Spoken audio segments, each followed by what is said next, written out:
In Syria, she couldn't move from another house to another house without her husband. But when the women come to Lebanon, most of their husbands have no papers. They couldn't work. They have no money. The government Lebanon doesn't ask the woman to show the paper because they are women. For that, they're asking from their wives to go and search for association to help them, schools to put the children, houses to rent. For that, it was a very pressure for the woman.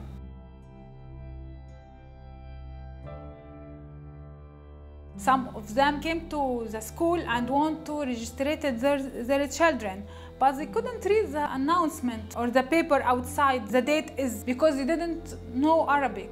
We started by lessons in Arabic, in English, in computer, just to give her some information and to raise her self-esteem to can go and ask and talk with a stranger. She didn't know to do that before in Syria. That is a change.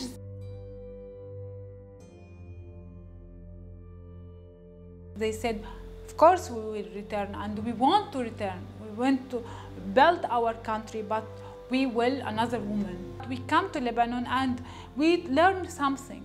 If we stay in Syria, we will not learn anything. We still at the same. We still at home.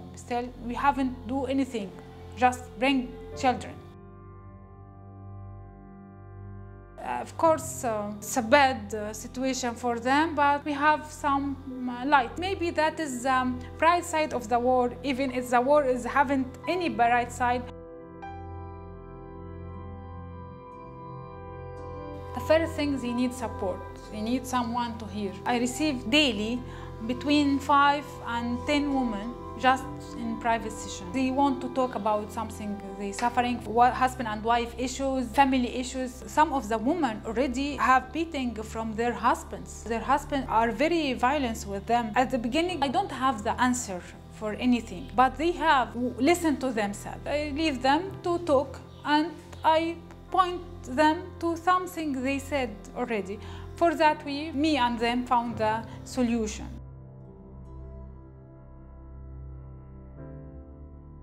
Some of them, okay, we can communicate with the men because already we have trained to communicate with the men because we have to. We have to go to ask in associations, we have to go to ask at school.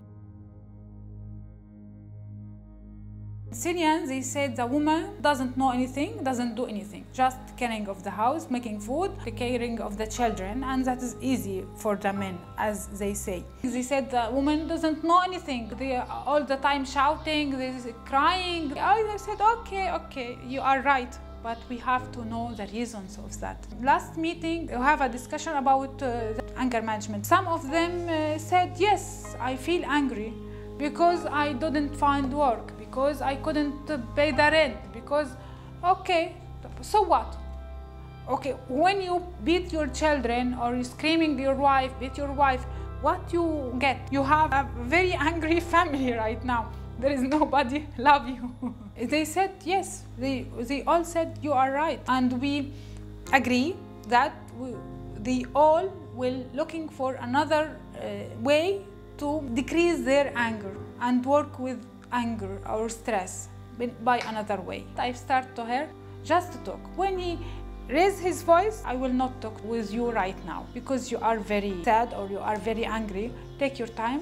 We can talk another time. But you said that when you will be angry, you will go out and move and walk. He said, yes, you are right. I will walk. They are not a bad men in general, but have a bad situation. Just that's all.